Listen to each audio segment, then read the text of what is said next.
Welcome back. You will be faced with the question of whether or not you should or whether or not you must use double or single opt-in when it comes to Amazon SES. Now, there are two ways, obviously, to use Amazon SES: transaction or notification emails or marketing communications. And when you're using SES for marketing communications, you will want to determine whether or not you're going to use double or single opt-in. And there is no specific requirement that the interface you're using with Amazon SES uses double opt-in. So you can do single opt-in when you're using Amazon SES.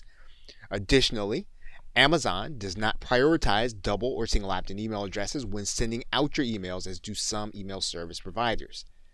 Now, it does measure what appears to be a lack of interest through the form of hard bounces.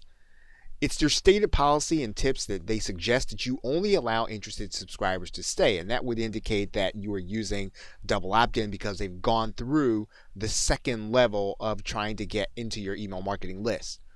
Now, if you choose not to use double opt-in, you will want to keep your list segmented so the individuals get specific messaging to the reason that they actually opted in. Of course, now with all of this, the point of email marketing is not to avoid hard bounces. You do, though, want to keep from investing time and resources into a system like Amazon SES and lose it due to a few simple things that you can put in place. So if you choose, again, not to use double opt-in, make sure then that you're keeping your messaging specific and segmented. Okay, so with that, thanks, and I will see you in another video.